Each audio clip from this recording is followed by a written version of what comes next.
late in the semester. Yeah. And I was like, well, it's not technically finals week. Yeah, no. There's still time for stuff like that. Do you think you could reach out and see? Yeah. Send me an email interested? so that way I've got that so that way I can redirect kind of thing. Okay. Because what I'll do is I'll send our poli sci geography. There's there I talk to regularly, and so Yeah, because she's running as independent. mm, Yeah. okay. And so she's Cool. just now getting everything out. And she was wanting to know if, I was like, well, probably wouldn't really apply to my course. I said, because there's only a few of us. And I said, so Yeah. it'd be better for like an undergraduate. Probably. That's probably we get a little bit bigger numbers. Let's see, we go. History. What are these 12 tabs? Okay, mission statement. I'm gonna say One of my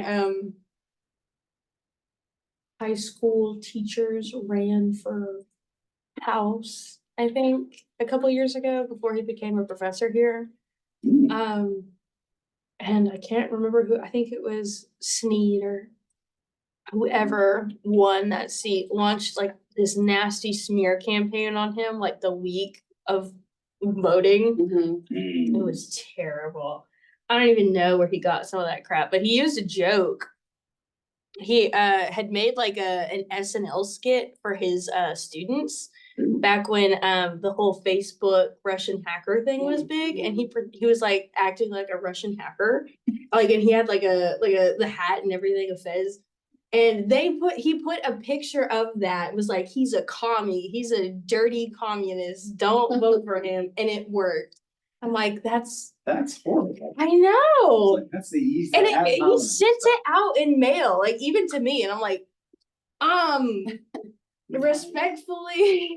All right, let's see. So moved a little slower getting this started. So we're about 5 minutes into class time. That's slow. All right. So in terms of things going on, so today we're going to talk about violent crime, and then we'll talk a little bit about fear of crime, and then we'll move into papers. So you all should have gotten paper feedback. And so, yes, excellent. And now you guys have no idea how much that meant to me. I got to play with something that was positive and ideas. Yay. Like, that's what I want to be doing, not some stuff that's not so positive that I have to be keeping. But yeah, that's great. I sent you the initial feedback. I'll be sending in some more stuff as we move forward. If you go ahead and submit lit reviews, if you have them, great, because I've had those set for today. If you need help developing them, let me know, because that's some of the stuff I'll be sending you later if you want.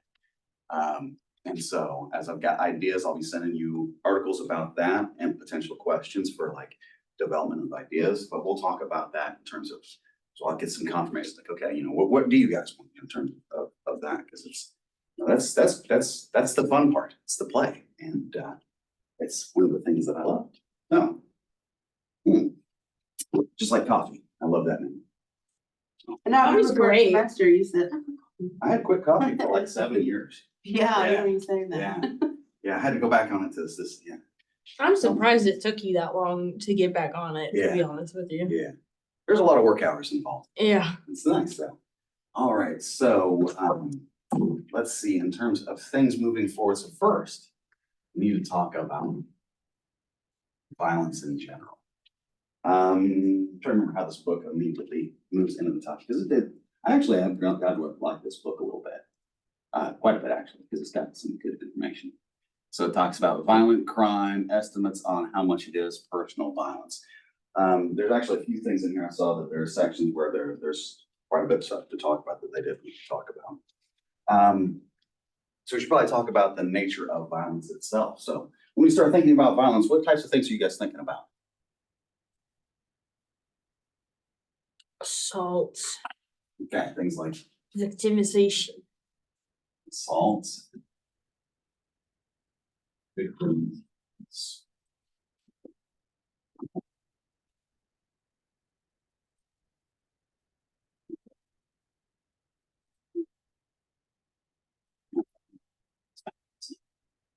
Okay, good. This really happens. Wait a second. strange. Hold on a second. I bet I know this problem. Move it back over. No, it's still backwards. I don't know. That's weird. Sometimes when you flip the monitors, it will do that, but. All right, so you got assault victims. Let me see if you can hear me now. Jennifer, okay, excellent, you can hear me. So in terms of feedback, you should have gotten some feedback. You'll get more later, and then we'll talk about violence, and then we'll talk about fear, and we'll talk about papers, and I'll start getting an idea for like the how you want to develop something if you want to develop it. If you don't, it's like that's fine too. If you got methods next semester, it'd be a good idea to think about it, because then you can end up with presentations and stuff like that pretty quick. But if you just want to learn it too, it's like that's there. So, talking about violence, we think about types, a bit about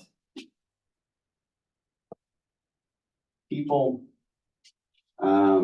Is it types or is it the actual incidents themselves? When you think about assaults, are you thinking about like them occurring individually? Are you thinking about what kind of stuff? I guess maybe the incidents, but it's more just the general idea, the action itself, I guess.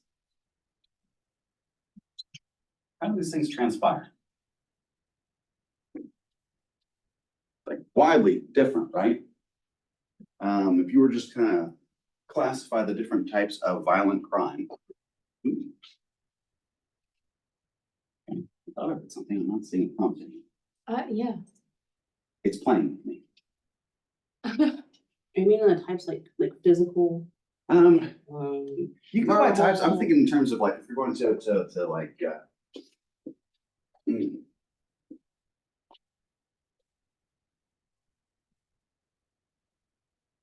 Okay, that one's real. like heat of passion. Oh, drugs, yeah, spur of the moment, wrongdoing, Some other cognitive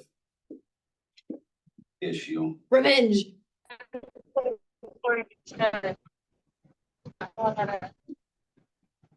Here, I'm gonna mute you, Shalice. Picking up some wind. Okay. Boom, there you go.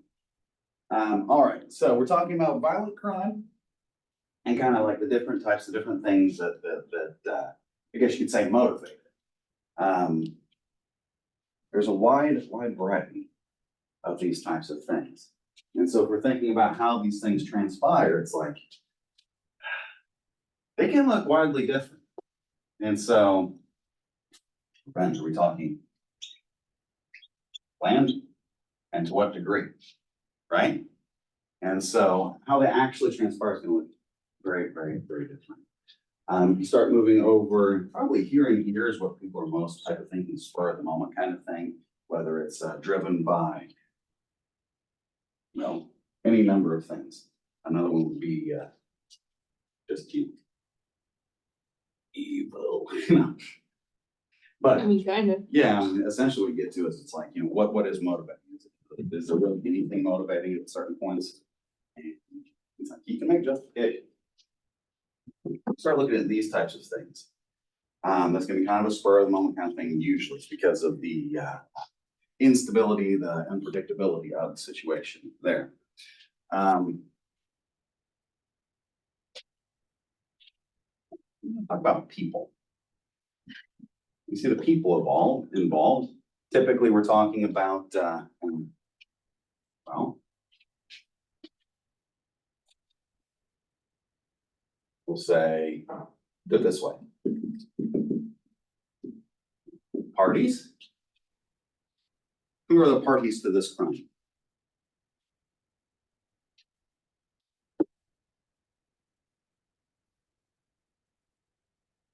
The victim, Yeah. the aggressor, bystanders. Mm-hmm. Yeah, it's like you can have multiple victims, multiple perpetrators, multiple both. Everyone who's around who sees it's gonna have some trauma associated with it too, depending on what it is, right? And so Minimal, you're looking at probably 2 people. Probably. At least. While you're looking at this, we're talking about violence.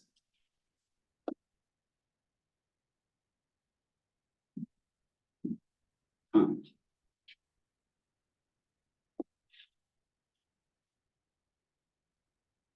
What role does time have? We'll do it this way. Assault? Yes, this way. Let's look instead of time, we'll say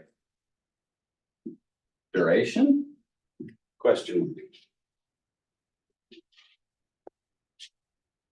We're talking about violent encounters. How long do they typically last?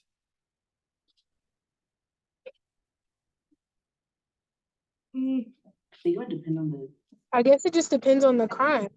Yeah, it does. But typically you're talking about, minutes. yeah, seconds to minutes, right? Fighting, not much fun. A huge amount of energy dumped in a very, very, very short time. This is one of those things that the nature of it, policing, one of the things that they'll talk about are, the dynamics of it. So you got 2 parties here. They're gonna be engaged for this long.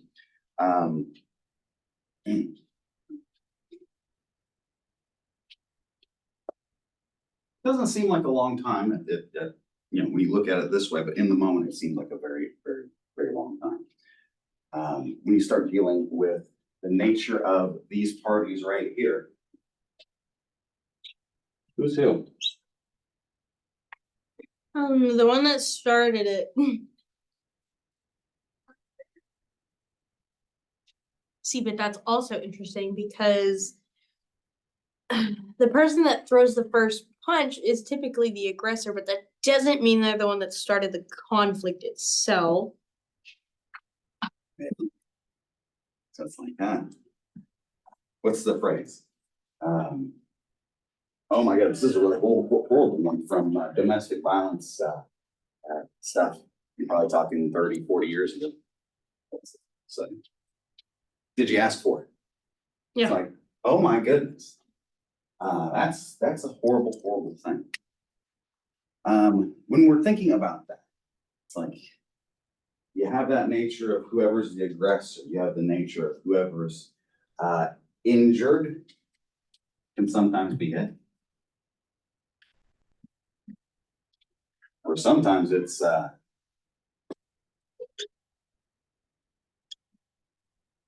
contact. What do you think I mean by that? Method of contact. When I say method of contact, we'll say priority of contact. Who calls first? Yeah. Whoever calls first is over here, right? Not always does it work like that, but as a general rule, that's kind of how those things develop. When we start looking about who is who,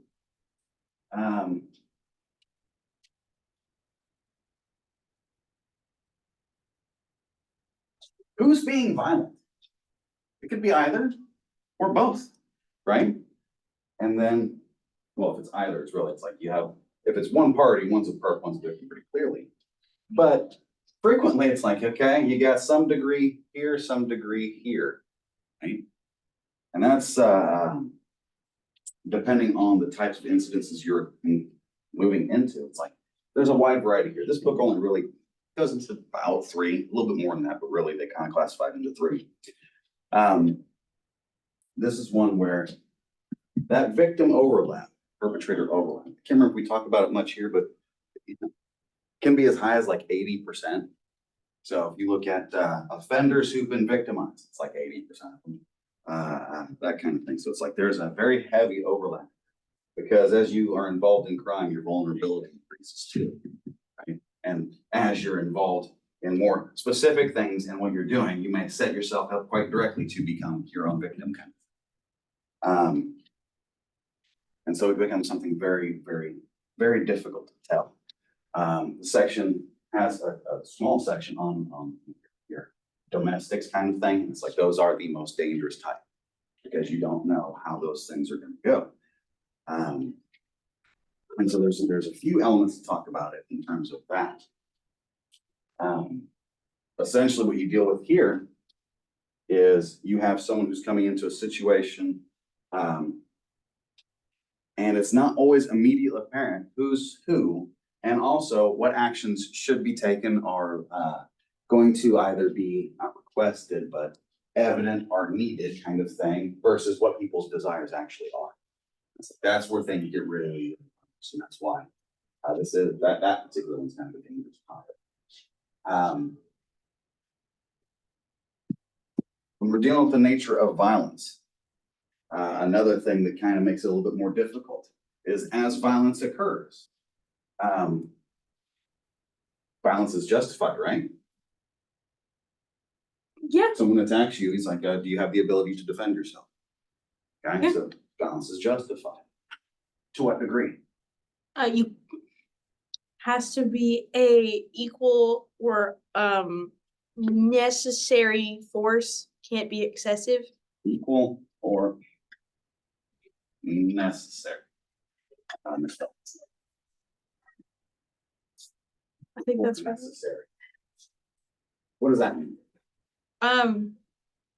So if someone comes at you unarmed,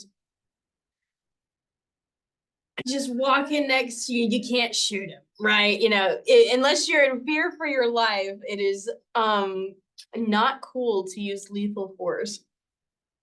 Yeah, you pull out that gun at the drop of a hat. I'm wearing a hat, I won't drop it. No, there have been some wacky cases of like people get like doing that and they being justified. Yeah. I can't remember, like a few months ago there were these two people going up to random people in the mall and like Punching. yeah. Mhm. And like there was this one guy that really wasn't having any of it. He didn't even get touched at that point, but they were provoking him. He whipped it out and just shot him. Yeah. I don't think he killed them, but they said, yeah, that was justifiable. And I was like, that's crazy. Yeah, Huh. yeah. Can't remember where that was though. Like being popular. No, I don't. Cool. Yeah, that necessary element is very, very interesting. Science. Mhm. I like talking about that.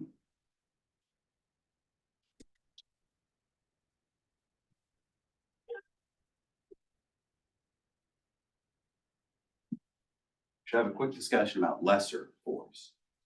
That's a very, very difficult thing to ask of someone. Right? We start dealing with this is kind of key more policing side of things, because you have to go in there and control a situation. And if force is present, come in there with the equal. Talk about that in a second. We'll come in lesser first. Many people kind of have that kind of impression that police officers come in with lesser force than what's present. You're trying to de-escalate the situation. It's like that's not always how that works. And That's how people die sometimes. yeah, it is. It literally is. There's a martial arts phrase saying old, to be kind to your enemies, be cruel to yourself. I've probably heard me say that before. Like, yeah, that's what this is right here. Because as you have a certain force coming against you, if you use a lesser one, you are disadvantaging yourself from the get-go. It's also why when you come in with an equal amount of force, it's like, what's going to happen in this situation? Stalemate? Really? Oh, you got a standoff here. That's what you have. Right? That is technically what you'll have unless someone stands down. And at that point in time, if you're dealing with force, it's going to depend on what that looks like. Are we talking about just defiance? Are we talking about resistance? And are we talking about fighting? And that kind of thing. And it's like, that's if you're a police officer. You're just a regular person. Most people aren't primed to come in with force at all. Like, that's not really reasonable. We don't do that anymore. We're not animals. We are, but not that. This one doesn't work. That necessary thing is a good way of putting it. Sometimes I'll see it referred to as like +1. So when you come into a situation that has violence involved, if you come in and you got more, people will recognize that pretty quickly. And, oh, snap. That's kind of one of the reasons why sometimes you'll see that, what's the word I'm looking for? It's not necessarily, the word isn't authority, but like that sense of, not resolve. But that feeling you get if you ever move into a situation where there's that potential for violence and you got someone who is trained in that way, it's like all of a sudden you're like, oh, that just went up an extra level than what I expected. That's why. It's like, yeah, because if I come in like this one I don't have to worry about, and this one I definitely don't have to worry about, and then I've got control of the situation. This crime prevention and control, there's part of your control element. If you want to use force, be ready to use more than anyone else. And that's a scary proposition. That +1 element's usually where that reasonable comes in. You've stepped up, yes, so that person knows to not step up because, hey, I'm coming in with more, stop that. Get there very, very quickly. One of the things that you'll see is if you get outside, if you're just focusing on violence and that kind of stuff, or force, people should have use of force continues and all that kind of stuff. But the nature of it itself is always something that is going to move much faster than what you expect. There's going to be a lot more involved than what you think. Everything's going to be messy, and whatever your reasons are, there's going to be some irrationality involved. And that's just from the outset. So this thing starts talking about global initiatives, from global to local kind of thing. The global side, I don't remember what it said. If you look at global scales, that's going to be really hard to address anything. Basically, what they start talking about there are going to be cultural shifts and things of that nature. Probably one of the more interesting things here, I want to say it was 93. UN General Assembly passed a series of resolutions aimed at worldwide reduction of several major forms of violence. For example, as early as 93, Declaration on the Elimination of Violence Against Women. Right? 1990s, here in the States. 94 was the Violence Against Women's Act. It's like, that's how recent that stuff is. Those are the things that start to give more teeth to, well, particularly the domestic violence stuff, because when you're going into a situation like that, you can't automatically tell who's who, what's what, or what's going on. Easiest thing to do is nothing at all. That's very easy to do.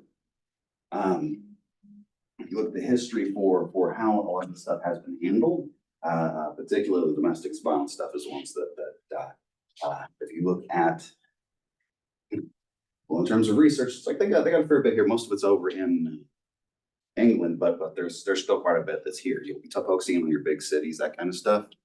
But like those changes are fairly recent. Those are going to be things that have massive implications for societal shift in its views on violence. And as we continue in this chapter, you're going to see just how sensitive society is becoming towards violence.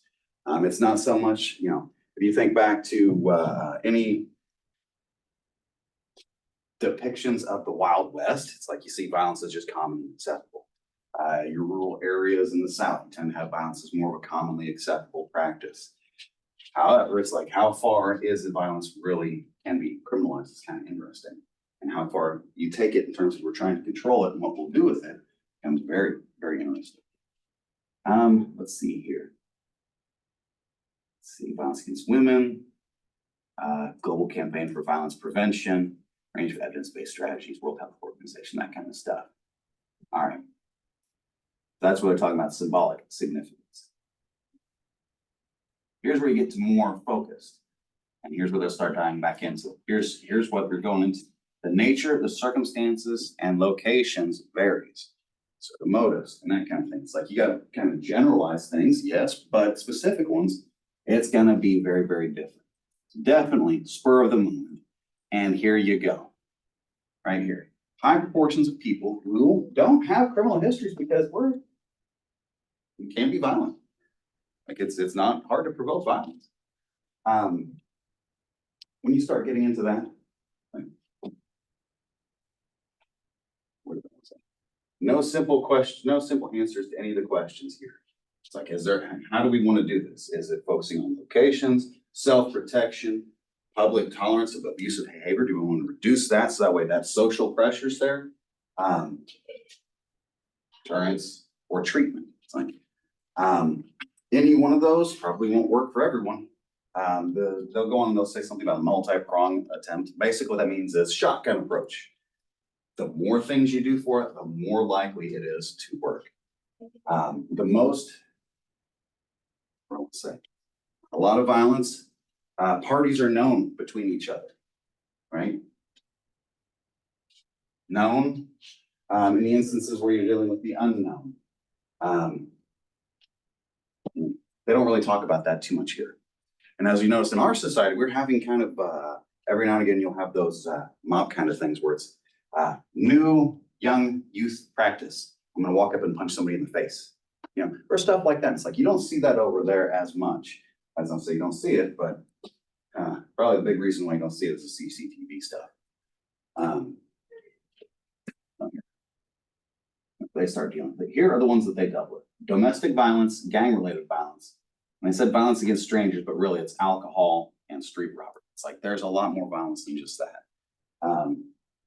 Alcohol is going to be heavily involved, of course. So that's going to be a good reason why that one's. You have a lot more than just that. So keep that in mind. All right. That there. All right. So trends. Basically what's getting there is just like with all crimes, violent crime was trending down after about the mid-90s. So whenever it starts talking about results, one of the things that will identify, it's like, okay, are these actually the results of any of the interventions that are taken here, or is it just the general trend of crime is reducing, or is it a combination of the two? You got a bit of all those things going on with this.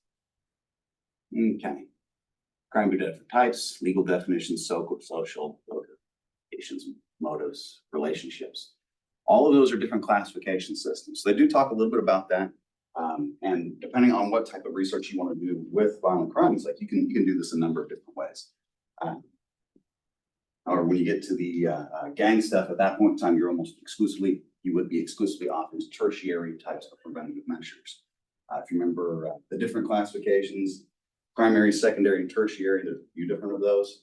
One of the more common ones is primary would be actual preventative efforts. Secondary would be for those who are at risk, and third would be those who are already engaging kind of thing. And so that's where you get to that clear point. That's going to be basically those who are involved. I'll give you some numbers here, and of course this is from England. Your numbers will be different. Okay. Domestic violence and abuse.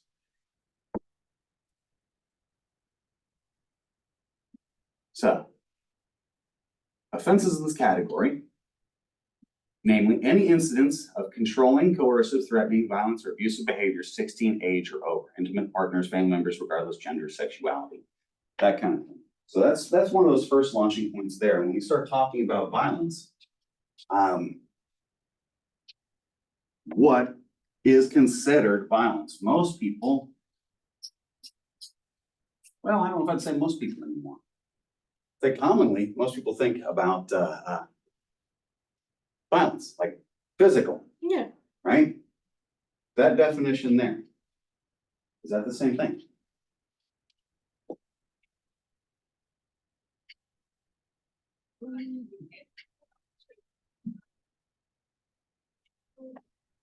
Make a little bit bigger. I'll share my screen so you guys can see it online too. That's here.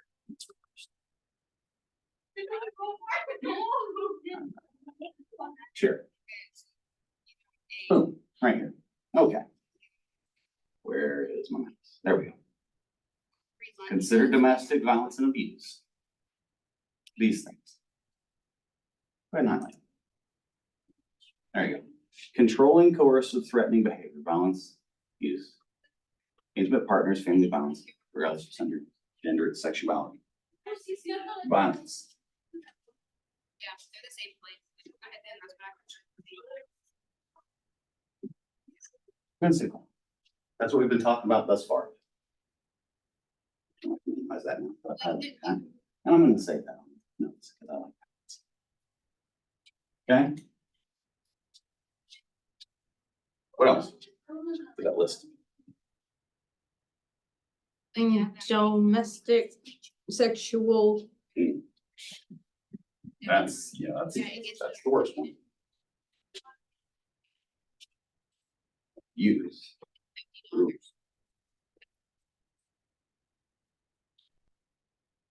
Threats. Okay. Words can be threatening. Words can instill fear. Words can cause harm. They can. A little bit ago, never mind. My whole. I'll call it over.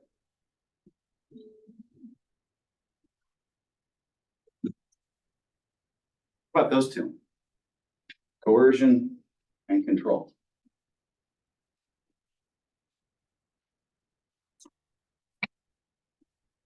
To be included in violence? Yeah. Coercion. I see that. Where are you coming from with control? Well, coercion would be you're using, you're enticing someone to do something. This one, you're making them do it directly. Okay. Yeah. Oh, yeah. Okay. Coercion is, I'll give you money. Control is, I've strapped a bomb to your Right. chest. That's what I'm thinking. It's like, and that's one of those things. That's an interesting thing.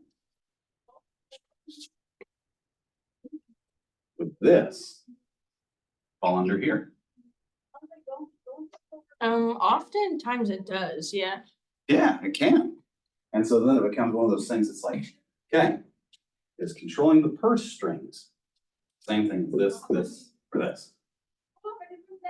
Sometimes, not always. Yeah, and so it becomes very, very difficult to make those distinctions as to, okay, what kind of coercion are we talking about?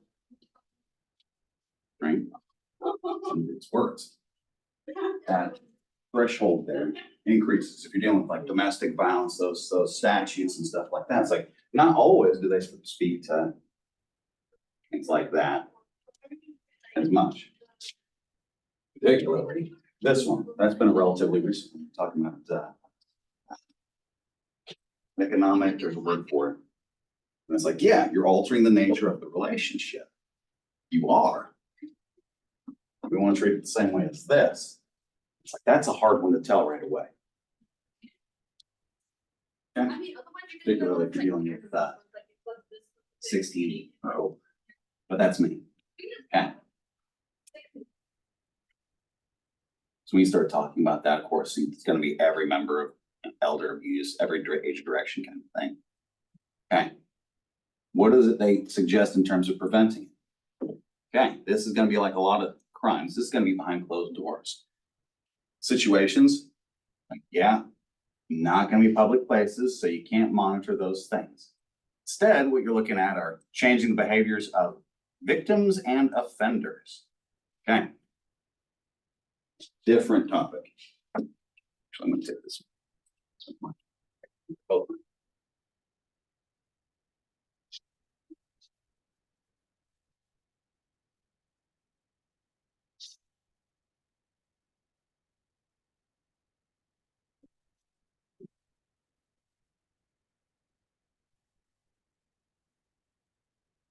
Question. Start out with that. Because I want you to be thinking about this in terms of responsibility, because some of the implications of what's talked about are often discussed in this way in a bit different terms. Right? Okay. Vendor, victim.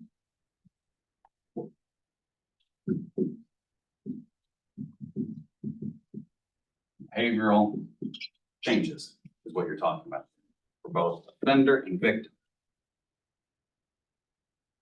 How is responsibility working in that type of scenario? Where do you find it? Maybe it's the responsibility of like people person thing. Like, for instance, in order not to get robbed, like you don't leave your purse or you don't leave your phone. Is that what it kind of Me? Yes. And so these protective efforts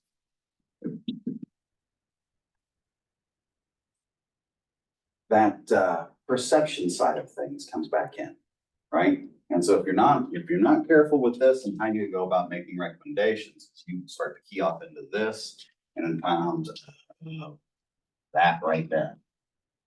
And so you have to be very, very careful with how you go about well, one, recommendations and that kind of thing. Give that right there. Be careful with the nature of responsibility kind of thing with this, because as with most prevention efforts, the responsibility is something that's gonna shift. And as we're shifting it, it's like, we don't want it to fall right there. Like, you do want people to put in protective efforts, but that shift is something that's a very dangerous one.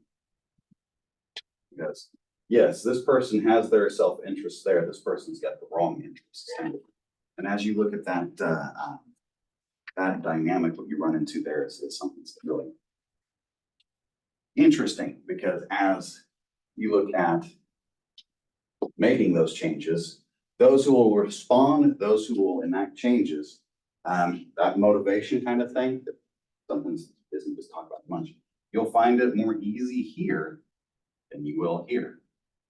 And so you get that. You'll start seeing that a little bit in terms of, well, I think we've already been talking about that in terms of facilities and that kind of thing.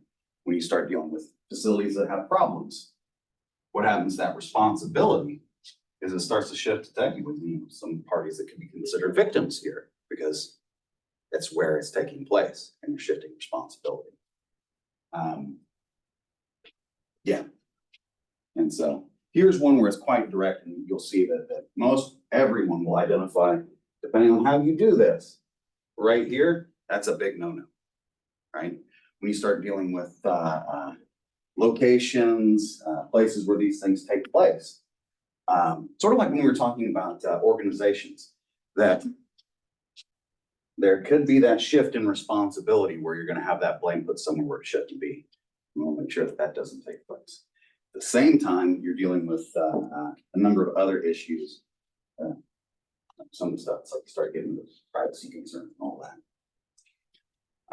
All right, so here you go. Changing the behavior of known victims, that's tertiary. Protection of victims, they say that's broadly secondary, but it can be primary. Right? Things that they'll do. Community-based interventions.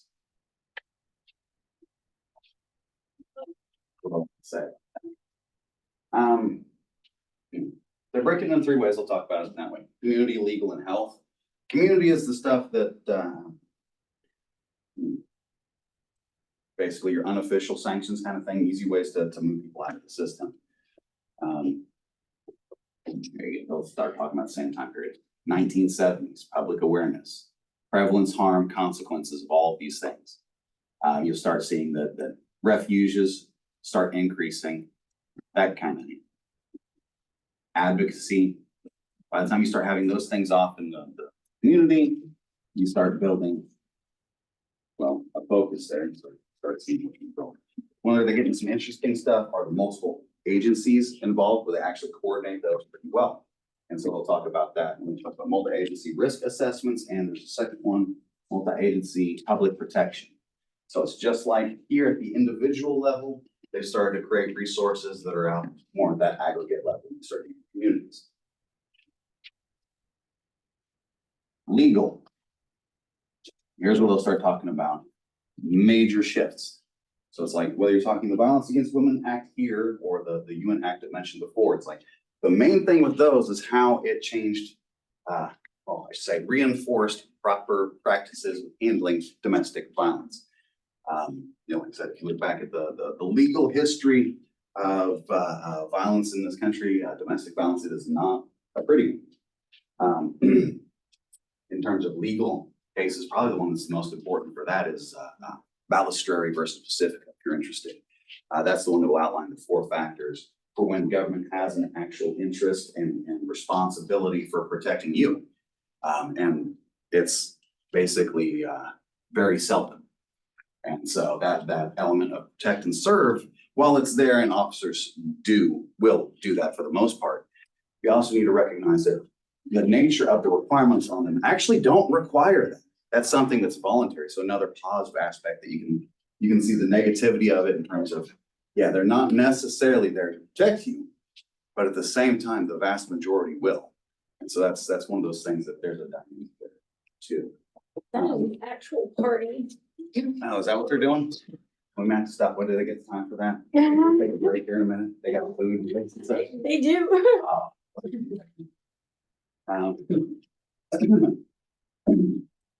And so, yeah, that's what you start getting with the Violence Against Women's Act is following eighties cases before too, but the eighties and early nineties cases are pretty rough to watch because you can find ones where it's whether it's domestic violences with that last years and police quite literally ask, what did you do to deserve, and that's in there, or whether it's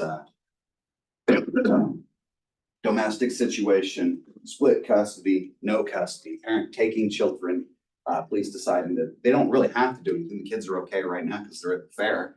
And then by 3 a.m, dude rolls up in the police station with their bodies in the back of his vehicle.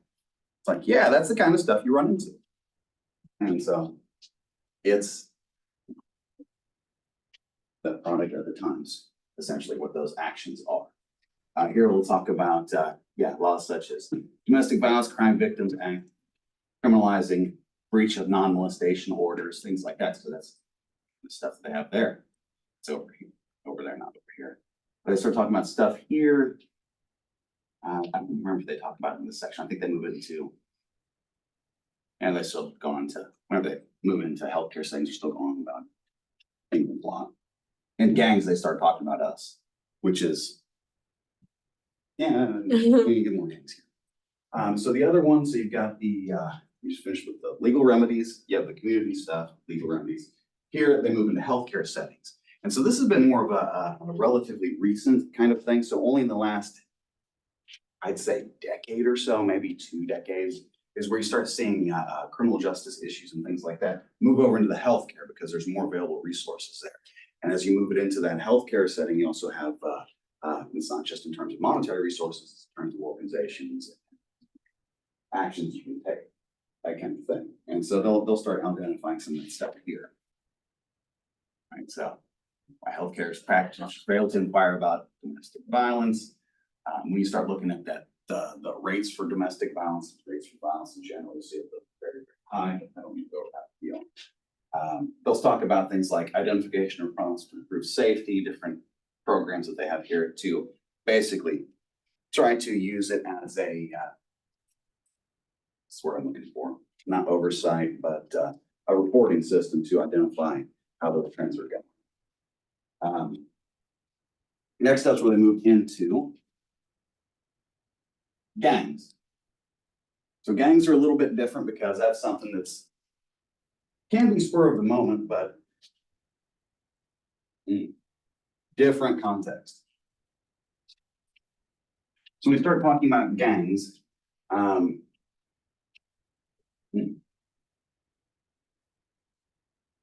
What kinds of things should we do to stop gang activity, gang violence?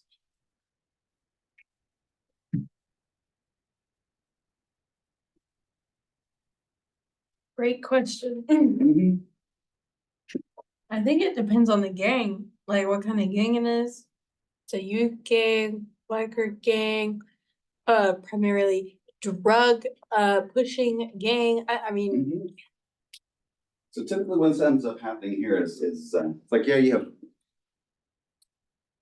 different primary, secondary, tertiary levels. Usually what you're dealing with is anytime there's a gang area, you're already off in the secondary, right? Anyone who's in that area is, you're at risk kind of thing. The closer you are, the more risk you are. But gang members themselves, you're probably off in the tertiary area. So that means you're already involved in the criminal justice system. Here, where they use interdiction is what we do here. They'll pop up to me in a second. There's a particular word. Basically, what happens is one of the aspects of those punishments, you can no longer meet with certain people. You can no longer go certain places, that kind of thing. If you're in violation of that, that's where you start, you've already violated. Yeah, well, probation or whatever it is that's got you out. And so since that's going on there, that's its own violation. You can be criminalized for that. Here, you see that in drugs and gangs, basically, whether it's those members who've already been identified as gang members, you're no longer allowed to contact, or you can't go certain locations. Those are some ways that we start to address that from the policing side, aside from just arresting and charging. Here's that sort of injunctions. And so the other programs reported reductions overall violent offenses because of this program. It's the one that developed in response to riots. And basically, police recorded violence offenses in the areas because they started recording it. And there was particular measures had with that shit packs because they did the shotgun approach. Right? Government strengthened legislation related to illegal firearms and that kind of stuff. So are targeting weapons, means, that kind of thing. It starts moving about community-based interventions. What do you think that kind of stuff's gonna look like? Gonna be more social in nature, right? Yes, politics right there. Operation Ceasefire, Chicago's group violence reduction strategies, New Orleans group violence reduction strategies. Whether it's ceasefire, there's a whole bunch of those. Safe Streets is another one. Those are all large government funded research projects to try to address these things, to do basically see what we can do. I don't want to say about that. There's something else there. Basically, you start dealing with this, you're focusing in on particular locations again. Equivalent programs? No, specific reductions. When we start looking at the stuff that's here beyond that, enforcement, so that's basically one of the three different ways. Prevention and diversion, pretty straightforward stuff. At risk youth, yeah, that's them just dealing with the fact that when you're dealing with gangs, just put it there. Did it talk about, here we go. They use themselves, here you go, you're already familiar with this. That one right there. You guys familiar with that one? Gang resistance, education, and training. You're probably more familiar with what than you already realize. It's based off of DARE. It's just instead of drugs, it's gangs. Oh.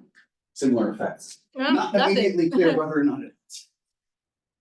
But yeah, you get warning, dangers, training, social skill development, more training. Some evidence, though debated, of promising results. And then other ones who focus on that kind of development of strong self-concept, that kind of stuff. When you move into violence against strangers, here's where they talk about basically alcohol is one of the big ones there. If you look at violence in the presence of alcohol, you're talking a huge percentage there.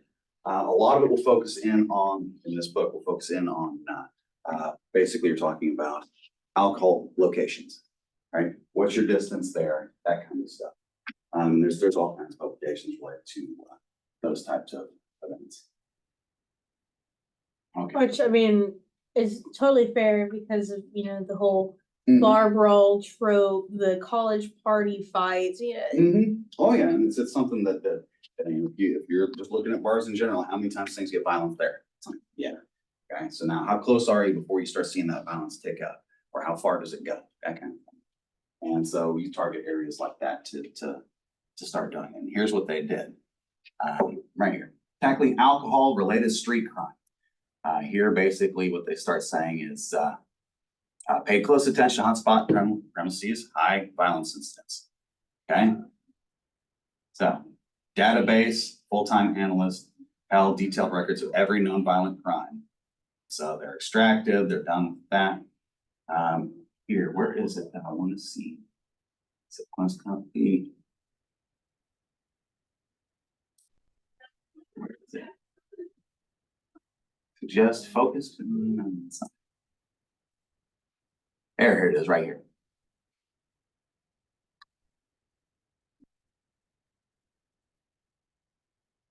If you did nothing to correct the problems, this could eventually be used as evidence to persuade magistrates not to renew business licenses.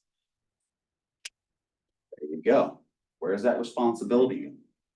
Right? If you're responsible for your property, now you're responsible for other people's actions too.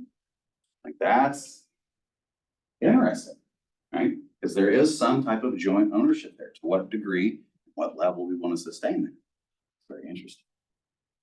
Here it then moves into city centers because, yeah, that's where you're gonna find those types of things. What I wanted to show here, actually I skipped it, I think. No, maybe it's in here. Where is it at? And so as these, yeah, that was earlier. That was under community case vintage. Here we go. Tackling knives programs. Again, you're talking about England. Why would you be needing to tackle knives? Wait, hold on. Because they don't have guns in the UK. Yeah, and so basically what happened there is they were really effective at the worst. That still happens, you don't have that effect. So those numbers are gonna go down. What ended up happening as a result is more people start using other weapons. Knives are very, very common. Acid attacks. Yes. That's crazy. Yeah, and you'll see stuff like that too, and that's more of a cultural. Mhm. But like the knife things became to the point where it's like, okay. Can you carry a pocket knife? Can you carry a steak knife? Mm. It's harder. Yeah, it's like, what are those regulations like and what kinds of, you know, the environment as it changes? Keep that in mind that they talked about an image earlier, Niels, but that qualitative nature there has shifted. You have to be very, very careful with how it's presented and how it's done, because if it's, it has a very, very strong potential for going very, very strong. So I'd skip that. I just realized, there you go. There's another one, preventing knife crime. Okay, managing city centers. Again, what do they do? I said, well, targeted policing, assist by CCTV, they regulate these kinds of behaviors. You've already seen probably videos, TV shows that are based off of those cameras, right? That's the kind of level of involvement and oversight that you're talking there. And here's what they start talking about. Again, they want the public health approach, and they've started seeing major changes there. Basically, what they did is they're following the same kind of campaigns for smoking, right? You've seen changes where people don't smoke as much. Those regulations have increased. They've started doing the same thing with alcohol there, and it's fairly effective. All right. Street robbery here, they talk about that. Basically, it's like targeting hotspots, targeting offenders, and probably more policing. So basically, you know, your straightforward stuff there. We went pretty fast with that. Good. Fear. So, have we talked about fear in here before? Very minimally. Okay.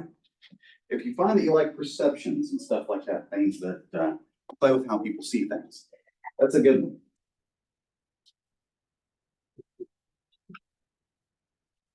Okay. Managing, making public reactions to crime, disorder, and policing. How fast do you guys want to go? Faster, or you like it? That's fine. Okay, good.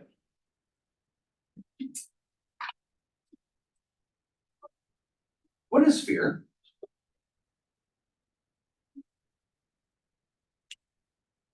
That's a great question. Perception of Mhm. danger. Danger. Yeah. What else?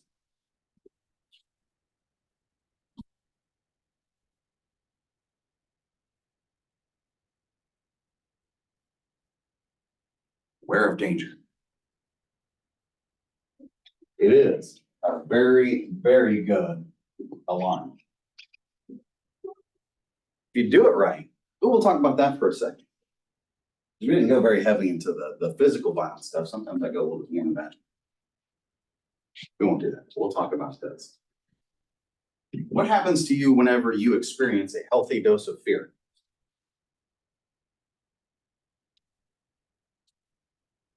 I get scared. Yeah. I don't do that. Mhm.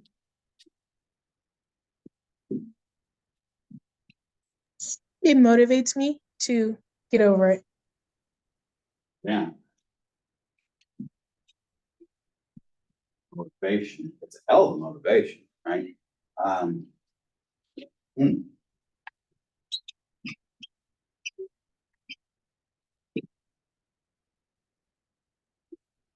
Any biological things that go along with that?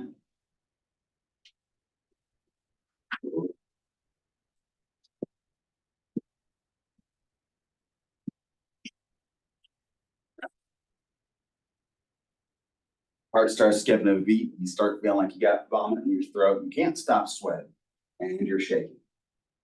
Right? Horrible, horrible, horrible things. But positive side of that is how strong are you? You can do quite a bit more than what you can normally without realizing it.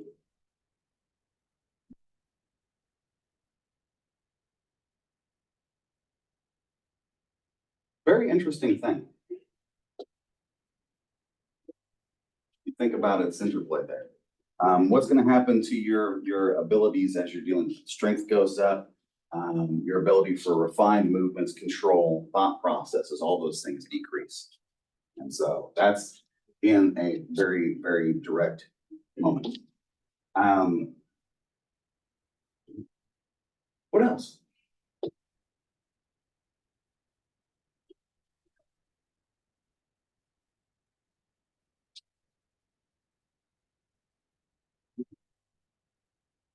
Motivation. Maybe you can say it under here with this.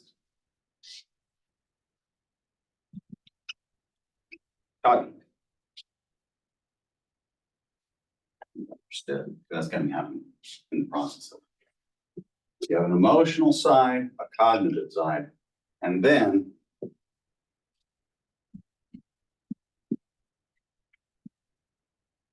maybe behavior. They'll talk a fair bit about fear of crime, and it's as a definition for whatever it is.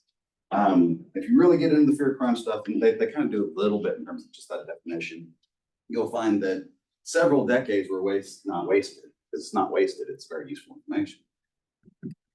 On whether this is emotional, is it cognitive? And by that I mean, I can talk about that in a second. You go out at night, across that parking lot, that's a situation that you can assess without actually being in it. That's cognitive. And eventually you get behavior, what you actually do as a result. That emotion is going to be there in the moment. That can be removed. That's an effect. That's going to be individuals, but there's also other aspects of fear, right? Simply that awareness. Is your fear just that awareness, or is it one of these things? Is it you view it as a social problem? It's more of a concern. It's a concern, that's something different, right? Is it a fear for yourself or something else, right? Is it, you're worried about society, yourself, or maybe someone else? You get that altruistic side.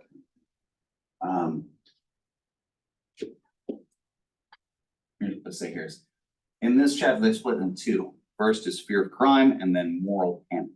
And we'll talk about that a little bit too, because what you start getting in there is I guess I would say it like that. Specific incidences or things like that can have massive effects on how things work and create real panic. And we'll talk about that. All right. Here they'll say fear of crime has risen over the past 5 decades. Basically, anytime you're talking about fear, you're talking about what people believe is taking place, how they emotionally react to it, and their behaviors. And it's not always clear which. When we talk about fear from a historical perspective, one of the things that I always like to do is look at how things manifest over time. This is one that's really, really interesting because if you really delve into it, yeah, good. what you end up with is,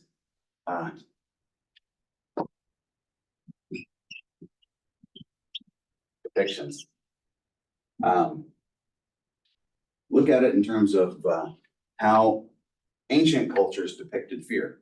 Some of them quite literally make gods of it. The funny one is Romans and Greeks. They literally had a twin god of it. Phobos, demons, dread. And so it's like, yeah, you're kind of getting the same kind of thing, and that's 4,000 years ago. And so, how much has changed? Not much, but in some ways, a lot has changed because we look at it, I guess, from a different perspective. Okay. Let's see, retain commitment, fear of crime, betting fear, a variety with that. Okay. All right, making fear of crime. Or to discuss how to manage it. What kinds of ideas fear of crime is made. So again, we were talking about making. We'll be talking about these two things, but really what you're talking about right here is sounding off that alarm, right? And so if you're going to make it, that alarm has gone off in some way. There are ways that we can do that publicly and do it for people's benefits, maybe, but there's also stuff that goes on that just drives it itself. And so we'll get into that a little bit. All right.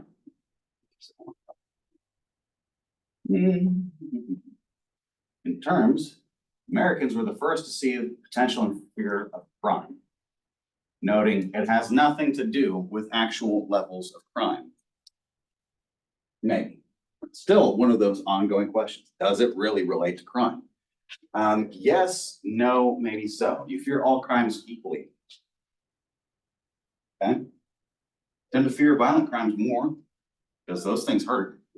And those are rare.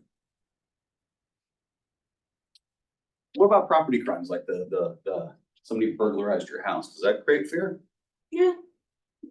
Can. Someone's inside your home. That's violating the sanctity of the house. It's really irritating. And then how do they get in? Why don't they come back? And if they come back, will they come back while you're there? All that kind of stuff. And so yeah, there's big alarm. Lost my train of thought then. Sort of general word fear, a personal future versus all that other stuff. So I start getting back into the discussions of there. So not the same thing as crime. Crime does drive it to some degree. Individuals be sensitized to different things. Community is the same way. We start looking at communities. I'll just kind of tell you this because I don't talk about it before. Basically, what you see is that some of those disparities you see in terms of crimes, you see some of those effects there, right? Low-level crimes in high SES neighborhoods generate a lot of fear, whereas low-level SES neighborhoods are used to it, right? It's like, that's not going to drive fear. That's just kind of a fact of life. Whereas a home invasion is going to drive fear anywhere, that kind of thing. Let's see, what else? I'll save the next part for a little bit later.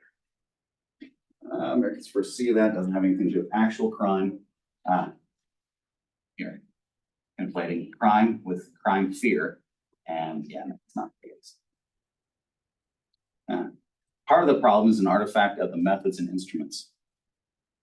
I'll talk about that real quick. How afraid are you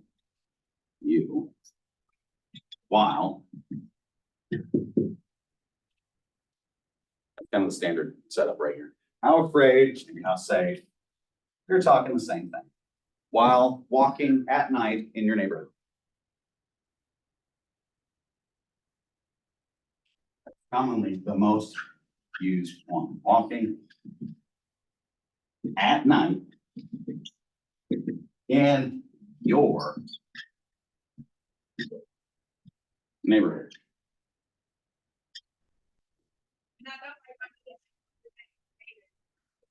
Okay.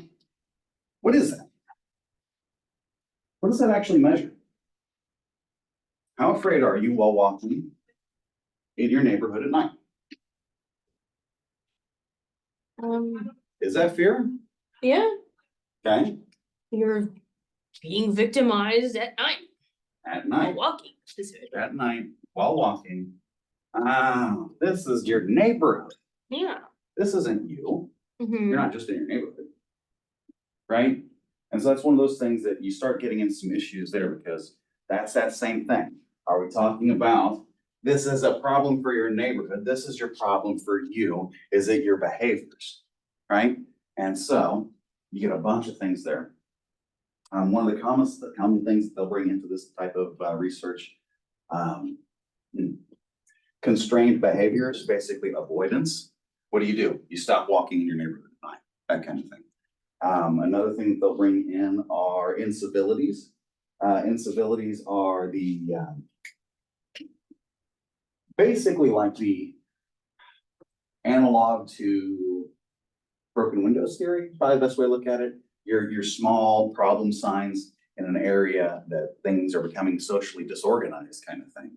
And so you get a little bit of overlap with fear and social disorganization, broken windows, that kind of thing, as one of the reasons why they start saying this. That is something that drives fear. Really, what it is it's a convoluted mess. And so here in a little bit, they'll talk about some of the steps that they're taking to address that. And it's complex. Oh, it's complex. Yeah.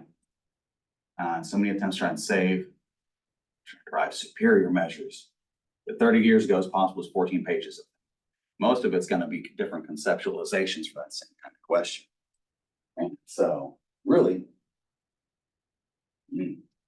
it's hard to say. You have to look at the questions and then maybe how it's argued will align. Maybe it won't. And so it's kind of a hard thing to go through.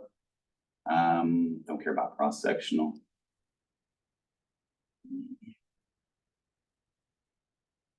Alternative measures of fear, but proposed by Sally Mosi et al. There you go. Utilizing an app on the research participants' mobile phones, technology used to code whenever participants self-identified feeling as fearful about crime. Digital records of exact location. Okay, now instead of your neighborhood, what do we have?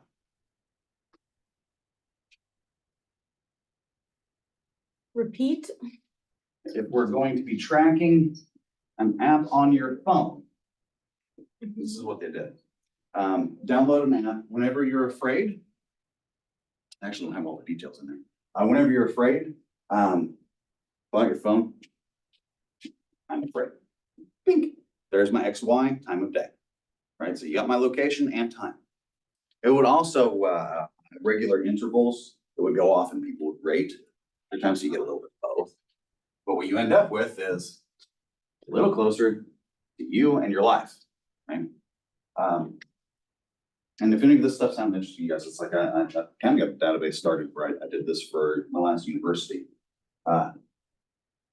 Surveyed faculty, staff, students, and instead of that, what I did is I focused on the cognitive side, right? That is right there from the emotion, direct in the scenario. Cognitive would be, okay, here's a map of your area. You rate it, right? Tell me what areas you use and what areas you avoid. Okay, is there overlap there? There's overlap in places you use and avoid. How does it affect this thing? Oh, right. Other research in this area where they've started to move is they also started moving a little bit in the qualitative nature. So it's like, okay, you'll have some that focus in on this. There's a few that are doing that. One of the more interesting ones that I've heard, I'll need to look back up because that's been a while since I've looked at it.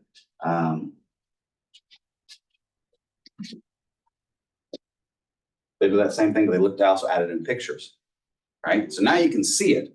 Tell me what you see in this picture, right? And now this picture of this location, when you rate that, I'm going to go through and I'm going to assess it for what I see in terms of these types of things, and then see how you rated it in terms of fear. And as I do that, I get some indication for, hey, maybe it's not just the lighting in this area, sight lines. If there's something about the way it's set up, there's something else there, and so that's how you start to get it. This one was interesting. I actually talked to this person a few years back about app development. I need to get back into it, because that's one where what you need is a map that's interactive. I think I could click on it. And at the last time I dealt with these survey instruments to get that kind of stuff, they hadn't developed anything like that, so. They do now. Policy map. Ooh. Okay, talk to me Oh. about that later. Yeah. Yeah, because that's one that's like, that's something that would be very, very helpful. Let's see, from there. Awareness, possibilities, nuances, policies. They start talking about that situational element. Right, that situational element, what you end up seeing is again, that avoidant behaviors. There's a bit of talk about avoidant behaviors, constrained behaviors. One of the big things to keep in mind for that, and I've not seen it talked about as much, is when you start looking at the behavior element of fear. From the victimization side, what you see is that overlap there when we're talking about places you avoid versus places you go. Leisure activities tend to be the ones that are most focused on when we talk about social activities to identify constrained behavior, because these tend to be more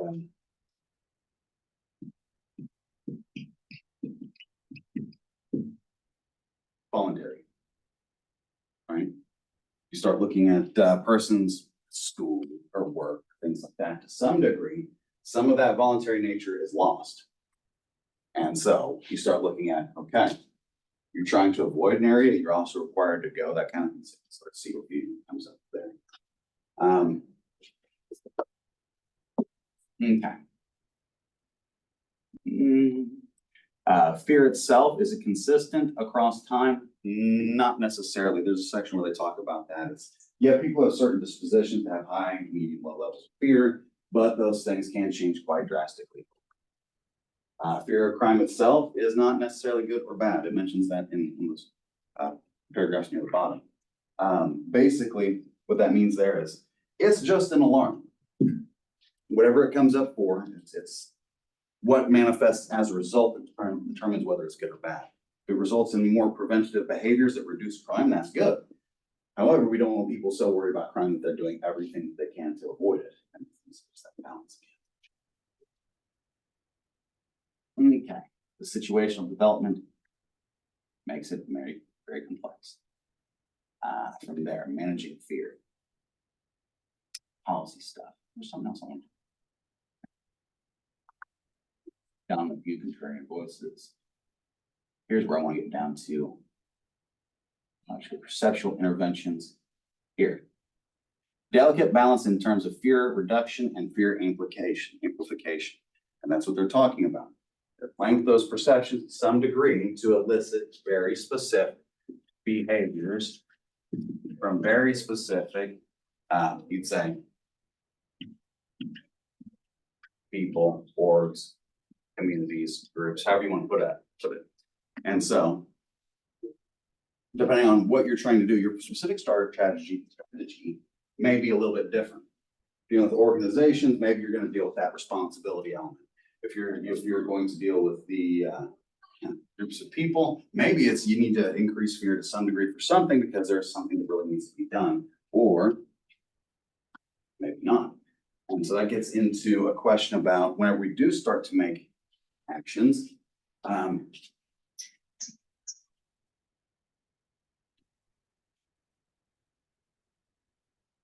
This.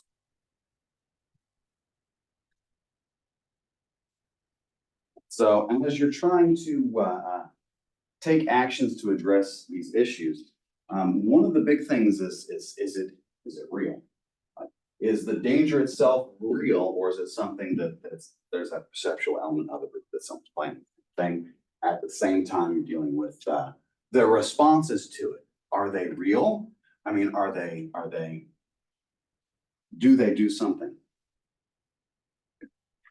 This is one of those areas where it's like, yeah, you got that political element where there's that always that perception of something being done, even though there might not actually be anything being done. I talk about that a little bit in terms of whenever you are trying to make these actions take place, it's, you know, things like visibility is a really strong one, right? We're gonna make changes to policing practices, increase their patrols, that kind of thing. All right, well, what's really gonna matter there is it visible? People see it, then they'll respond, right? While you're dealing with that, if you're saying you're taking a lot of actions, but there is no real appreciable change, nothing will actually change in terms of that fear level or, you know, anything that's related to crime as a result. Okay. Let's skip some of that. Saying police control policing, we'll talk about that. And there is a section in here where I want to talk about. I'll just talk about it because it's when I start talking about moral disorder, or moral panic, but I don't see that section in there. That's kind of fun. Basically, what you start looking at there with moral panic is, I'll talk about it this way. When you're dealing with fear of crime, one of those things that's going to some degree, have an effect.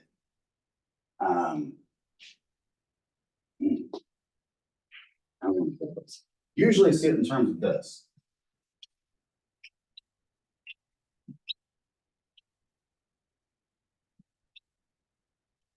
Vicarious victimization. Okay? Vicarious victimization just means that you know someone who was victimized. Right? We know victimization has an effect. This is another one that has a really big effect. What you're really getting at there is not just the fact that crime exists, but that it's entered into, well,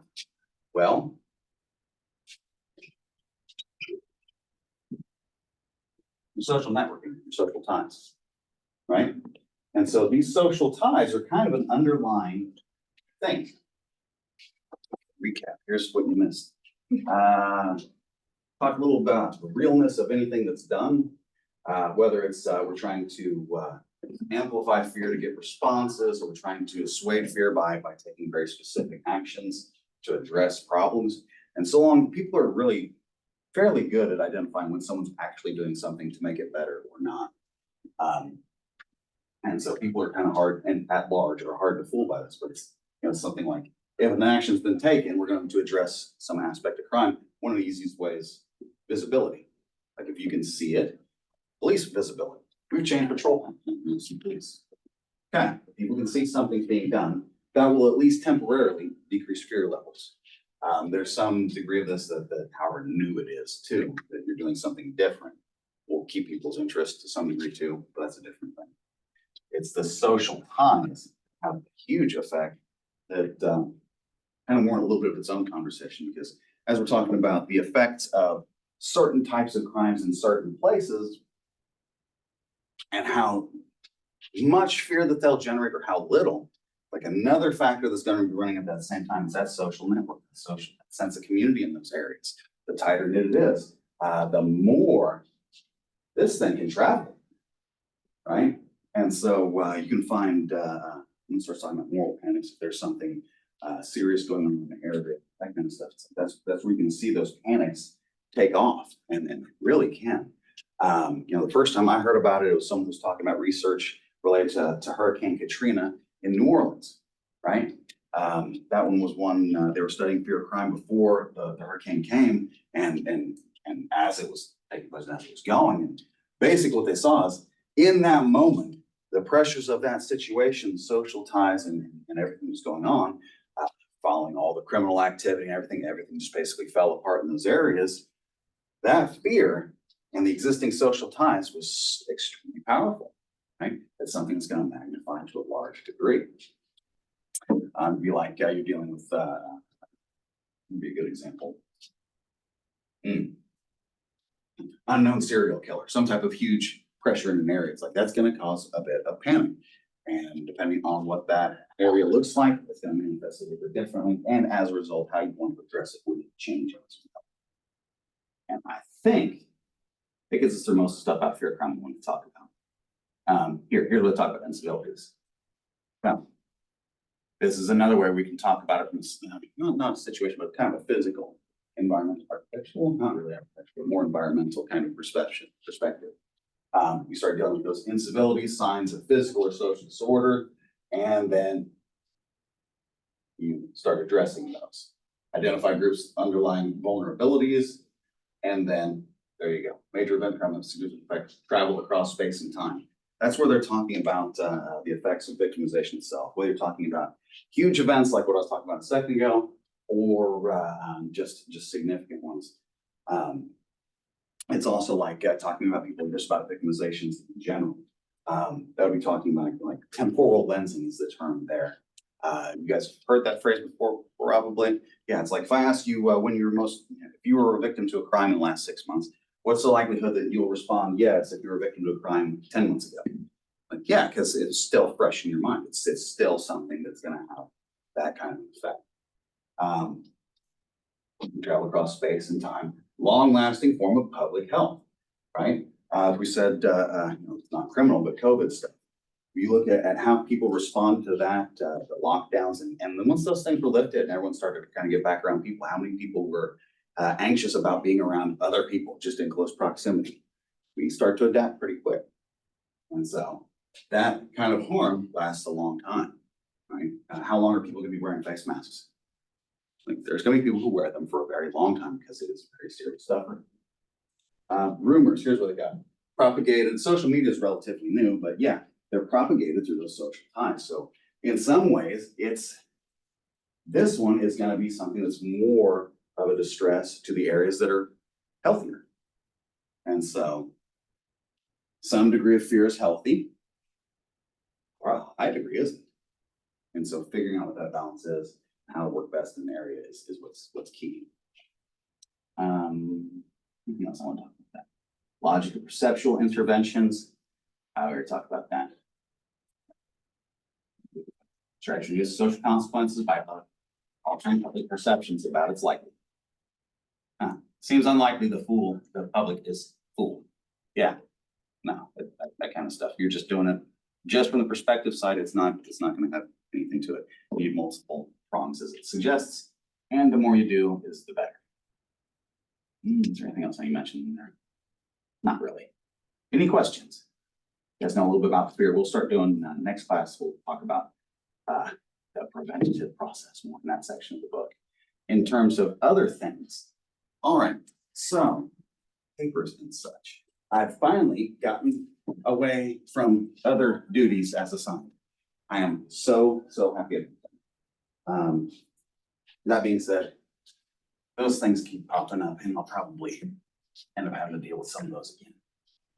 I love that group. But in terms of development, so I've got some ideas for you all, and I need to send you all some sources, but first, let's talk. All right. Who wants to go first?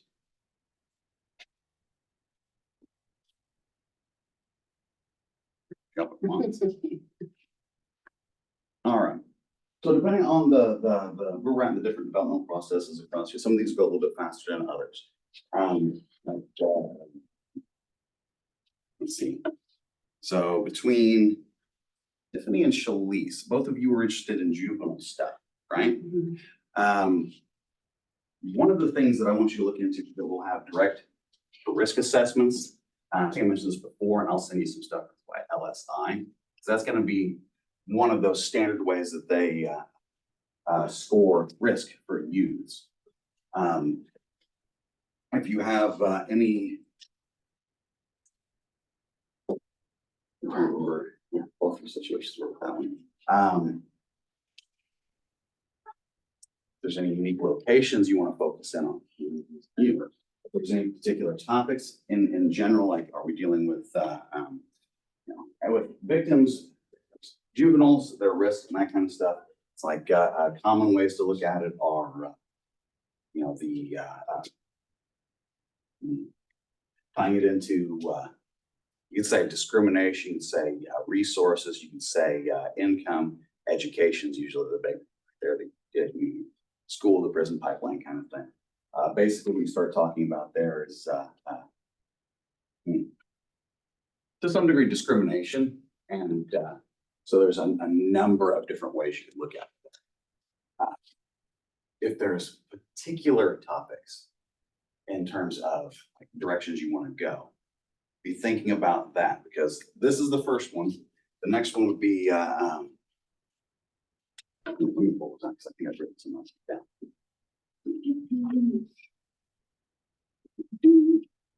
Different papers for different things. Dang, not that one.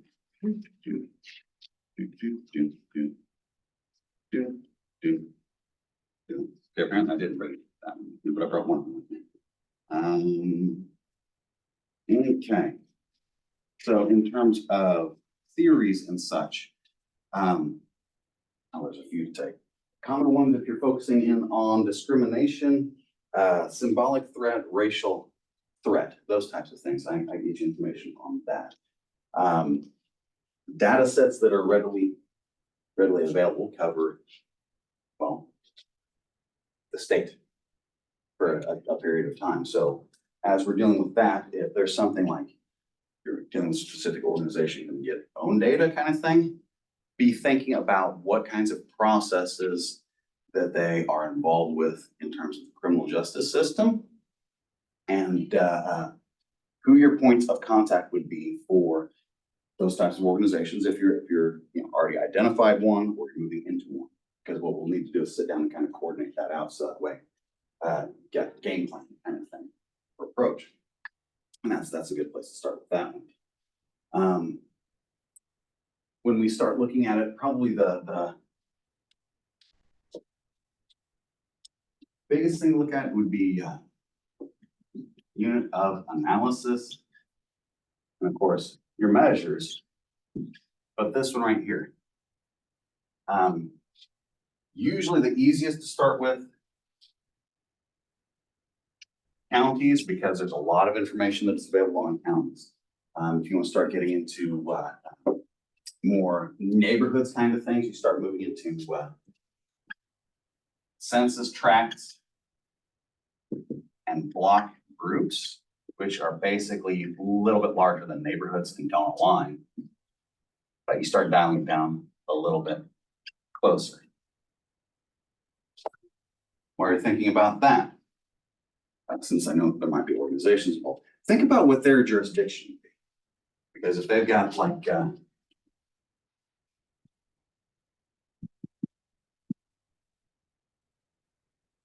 like with the juveniles, what it would be is this facility takes these people from these locations, that kind of thing. So that way you get an idea of that. Because if you're going to study one of these, you could study it in terms of looking within their area of jurisdiction to see what the difference is between those who are involved and those who aren't. To look at the differences between those who are involved and what outcomes that they get, all kinds of stuff.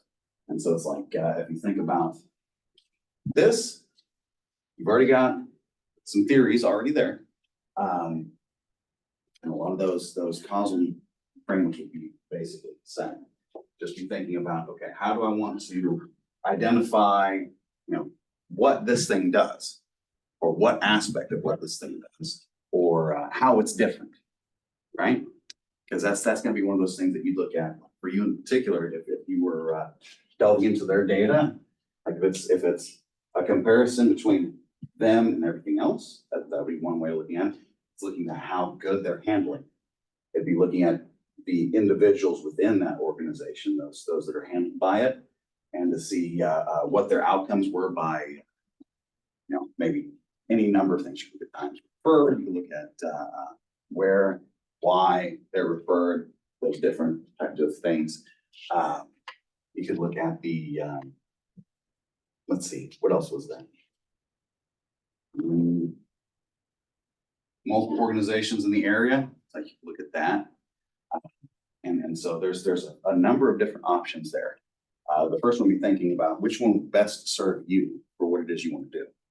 And that's always the best one. It's like, Ajay Quad Ajas at Bennett Ajas. Do what you do, but do it well. But that's the big thing. Okay, I couldn't hear you. Oh, can you hear me now? I can hear you now, yes.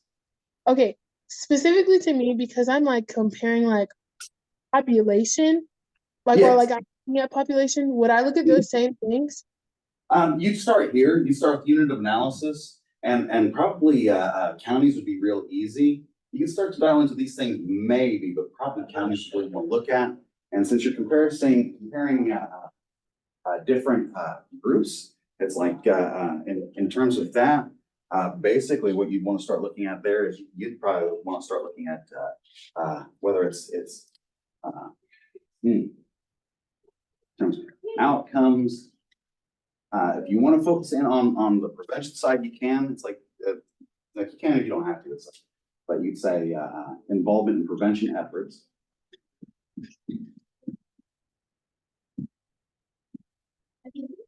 Meaning, are we talking about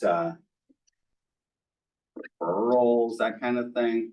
Are we talking about you know, facilities? Talking about risk assessments, you'd be talking about any number of factors. Probably a big one would just be focusing on just the overall outcomes, looking at you're going to have that, you have, of course, all of your demographics. That's gonna be age, sex, race, socioeconomic status, that kind of stuff. And what we'll do is you look at how the counties are doing in handling their juveniles, their outcomes, and when you look at the demographics, what disparities you see there. That's basically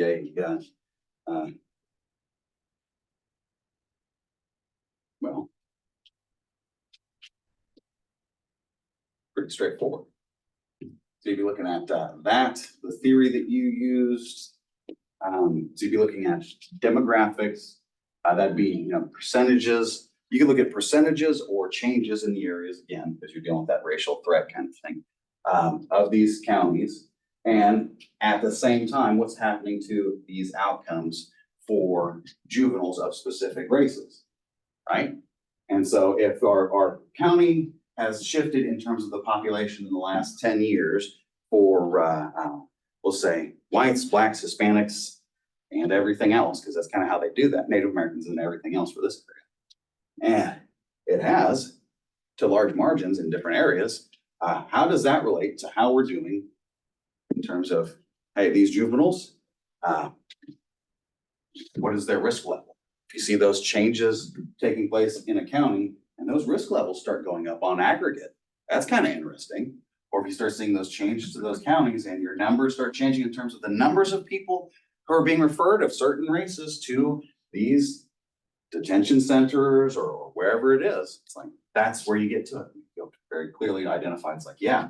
And it's not just the fact that you have that disproportion there, it's also that change. As that changes there, it's getting worse. And so you get to see how that works. Now, that would be one that I'd want you to think about. And that one would be pretty straightforward to start playing. And like with the organization one, it's like you can do that really easy too. It's just that one would be seeing if they let you play with data soon, that kind of thing. And if not, what we could do is kind of look down at their jurisdiction and see how it relates to things like this. And so that way you've got groundwork for them. If you go and approach them and say, hey, it's like, well, I've noticed in terms of the state or the county or whatever it is, this area is in a particular vulnerable situation because look at the numbers, right? It's like, I can see that our resources in this area are X and Y. Our number of juveniles that we have is this. The number of people who are actually getting referred to us is this. And that's, when we look at that in over the overall state, those numbers may be better or worse. And so if you're doing better or worse, well, what do you want to continue doing? You want to figure out how to make it even better or like identify what you're doing well. Like there's all kinds of options. And so have fun. It's literally this is the fun part.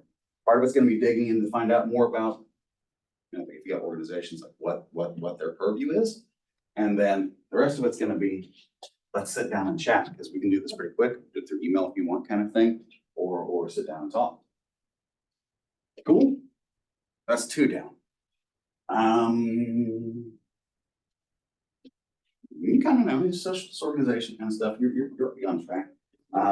See, what was it I want to talk to you about? There was something, ooh, you need to be thinking about, which one you want to focus on. I think I put a note in there about, first writings for the summer. I've kind of got that one identified there. But in terms of, next steps, the specific question there was, I just saw it. What was it? Mapping, SPSS, which one of those would you like to focus in on? Probably SPSS. I already have a little bit of experience with Good. ArcGIS, so Good. All right, cool. So then we'll start building that. Because a lot of that stuff will be available on the public side. Where you'd get into interesting stuff is, we wanted to reapproach OBN. mhm, But we want to, at least have some of that information ready, particularly that first writing where it's talking about the opioid, fentanyl overlap and their separation out. Because basically what we'll do is we'll set a light report for you to be able to, hey, okay, this is what we found. Can you also, instead of giving us counties, can you identify block groups? Technically, you can do that already because deaths or obituaries, public records, the information there is already there. But I wouldn't want you to do that without first trying this. And if that doesn't work, we'll go to IRB and have a conversation about public information is public information, right? mhm. And so there you go. But ideally it'd be through them because then that starts to build those relationships up.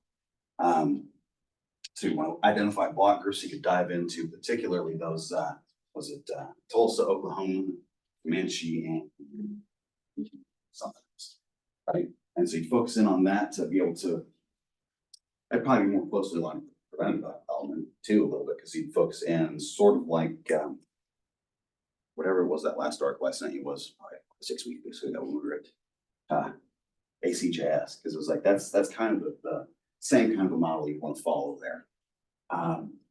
That would be pretty straightforward, and there's a lot to do with that. So that one's pretty good. Yeah, and so that's got a plan there. Next up, Kirby. We are CS. We've got Garcia and Sykes. Excellent. Okay. Sykes, strain theory and discrimination. This right here. Cool. I'm trying to remember which. You guys were talking about gender discrimination in general. For you, what I want you to focus on, Tristan, are there any particular criminal justice decision points that are really concerning to you? If you hear me, if you're able to speak, I probably should have asked that at the beginning. I don't frequently do that, but if you can speak, sound off. If not, we can set up a meeting or something like that at a different time. And then for Jennifer, I was actually looking at a few viewers, different things in different classes. Hate crimes and violence was the first one I looked at, and that one's good. In terms of moving forward with that one, though, what we want to look at are official hate crime numbers, and that's one we'd want to sit and look to see what those numbers are like before we make a decision about this, because that's one that's probably going to be lower in numbers if you look at the official tracking for that kind of stuff. But I'd want to dig into that to see exactly what's out there and what's existing. So I'm not delving into hate crime so much. Hate crime is one of those areas where, sort of like violence in general, the sensitivities there have increased, and so how that's classified and its effects are kind of interesting. I'm trying to remember exactly what the definition was. I know it's according to basically immutable characteristics, but I can't remember if it specifies direction. Sometimes the research articles will, and so you've got some room to play there in terms of directions, in terms of what I mean by that is, we're dealing with discriminations. Is it something that it's multi-directional, or is it single directional as in terms of majority, minority kind of thing. And so you do have discrimination moves in different directions. And so whatever elements of that you want to focus in on, usually with the hate crime stuff, you're dealing more with minorities, which is good because that's where you'll find that one. But those numbers, sensitivities to those numbers have gone up, but that could also be an expansion of policies and practices. So that's something to keep in mind with that.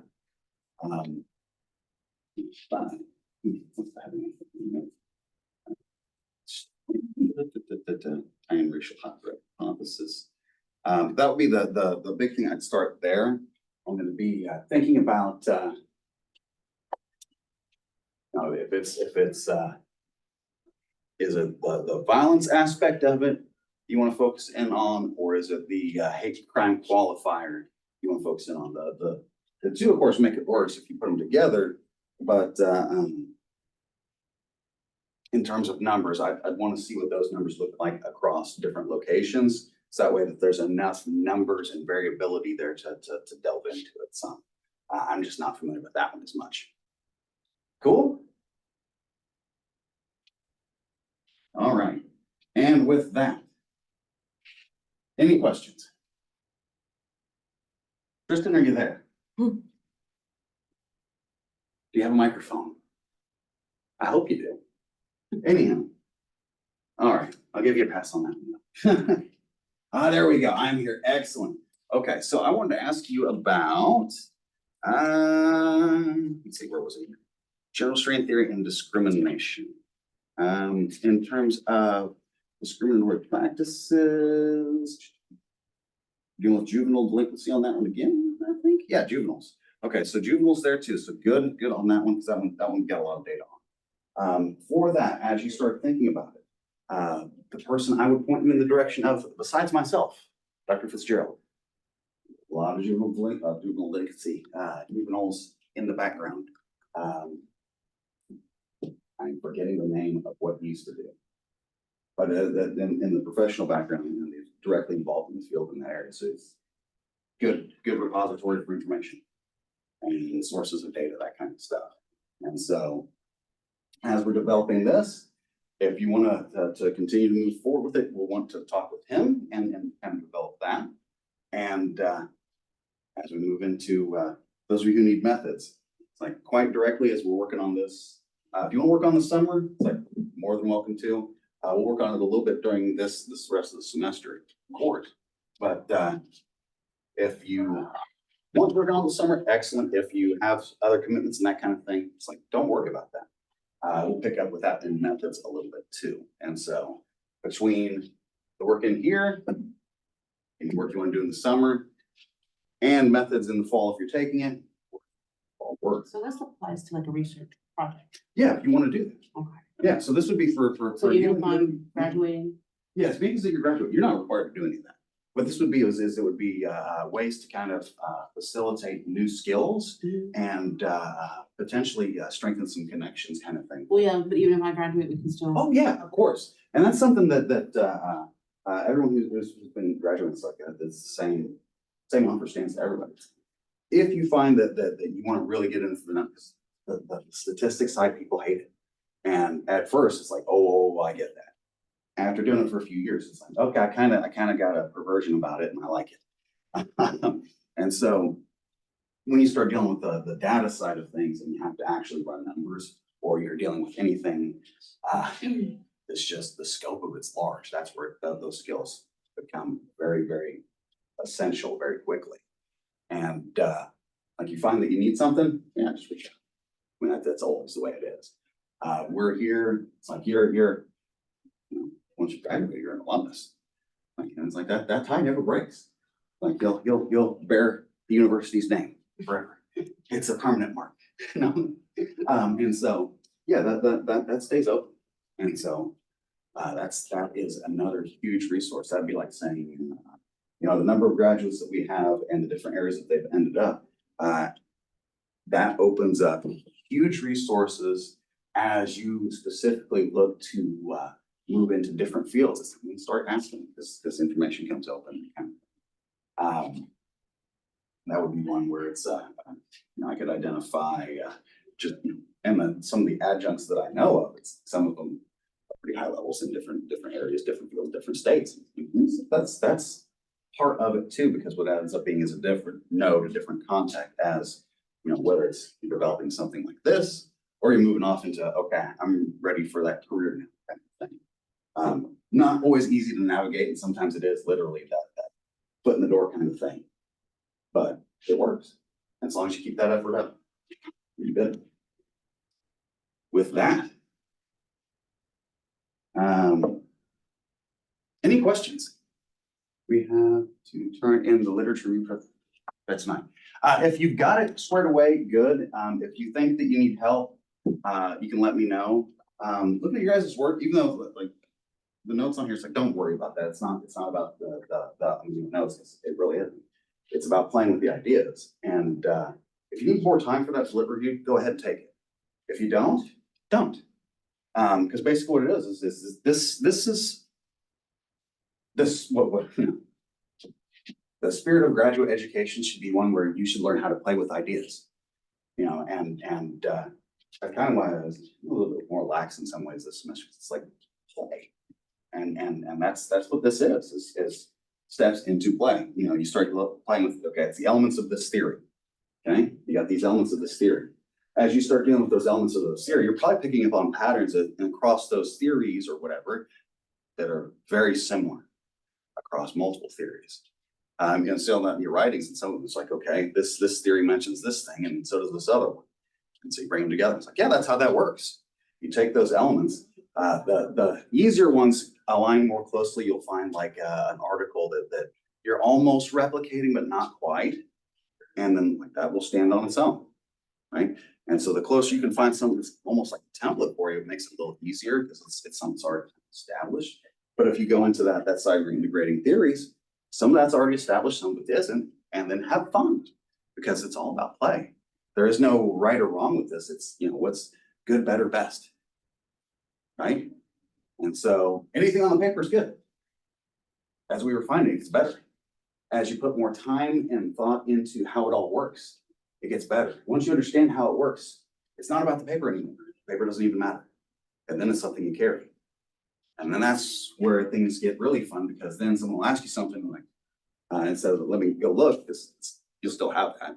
A lot less frequently becomes that, and becomes, oh, that's this. And then people start coming to you for information, and then next thing you know, you're in charge of something. And that's where it gets scary. It really gets scary. Why are you looking at me for anything? I'm just making this stuff up as I get. I'm just kidding. And with that, that's really all I have to say tonight. We last a little longer than expected, actually. With that, you guys have any questions? Doing good? Okay. Like I said, that literature review is set as to do tonight. It's not going to close down or disappear or anything like that if you can't get it in. Just do it when you can. And like I said, this is a joint project to some degree. And so we'll take it as far as you need. Learn as much as you want. Play. That's the big thing. I want you to learn how to play and have fun, because there are times when this can seem like it sucks. Like that would be capstone kind of thing. It's like you're in that 11th hour. For me, it was dissertation. It's like, oh God, you know, it's like that thing. And it starts out really cool, but by the time you spend a whole lot of time with it, you get to where it sucks. And I want you to get to where it's like, you know, it doesn't really matter about the time, because I can stop and have fun no matter what I'm doing. This can be difficult stuff and complex. It's like, yeah, forget about that. It doesn't really matter. What really matters is, can I find something cool? What interests me about this? And that's actually what I want to spend most of my time. I'll learn some of this other stuff while I'm doing it. Yeah, but really, I found out this cool thing. What do you think about that? That's what it's about. You find something novel, something new. That's really something. If it all goes to crap and you end up with nothing, that's still something.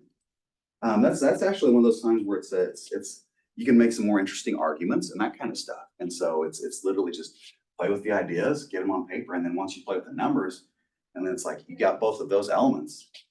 After you're done with that, that's where the real fun side comes in, where it's what the hell does this mean? It's like, looking at this, I'm seeing this pattern here. I did not expect that. What are the reasons why that could happen? Oh, I don't know. Let's just spitball this and see what we can come up with and see what people say. And there you go. You're conversating.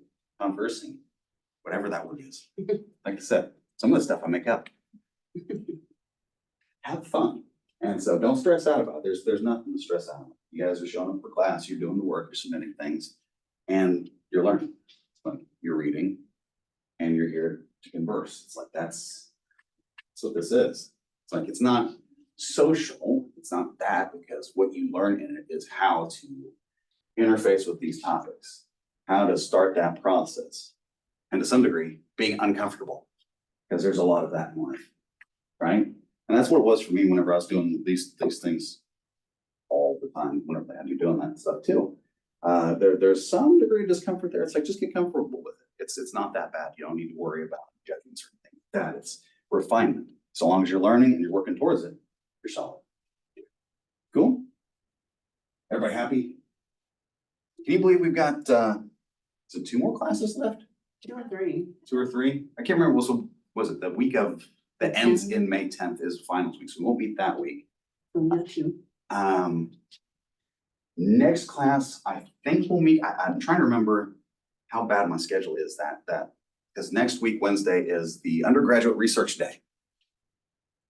Yeah, and they want me to speak at that, so I gotta do some prep work for that, and I'll be speaking at that, and that's at noon. That's early though. I'm just trying to remember like how long that thing goes. I don't know. We'll play that So one. they have the poster session and then they have a lunch and then they have the oral presentations. Okay. Does that run late into the day or does that run? Like 3. Okay, we might still have class. We'll play that one by ear. Or by rear. Sometimes I do that by the seat of my pants. Let's see, so we need to talk about analysis stuff. That will take, probably at least 1 or 2 classes. And so if we do have next class, we'll start on that. If not, what we'll do is instead of that, maybe set up times to just kind of have a meeting and talk about papers and develop and that kind of thing. So we can sit down and I can be in front of a computer, like a Zoom thing where it's one-on-one, maybe during class time or something like that for next class, and go line by line with some stuff if we need to do that. Or here are these articles, here are how they fit, put them, arrange them kind of like this. And then as you're doing that, it kind of just falls into place. And so maybe we'll do that, but I tell you what, you send me emails and let me know what you want. How's that sound? And we'll play that one later. Cool. If anything comes up in the meantime, let me know. If you've noticed, I have started grading again. Yay, I'm so happy. Good grief. I will be caught up with all grading in all classes. If things keep going like they are, probably by Friday, maybe Sunday at the latest kind of thing. In here, I think I'd say technically caught up because the in-class stuff, I don't think I put points on, basically bonus points, and all of you guys are doing the work, so that's the big thing. And so you guys are all solid in here. Let's see, what else was there? Yes, that's it for today. If you guys need anything, have any questions, problems, anything, just let me know. Cool. All right.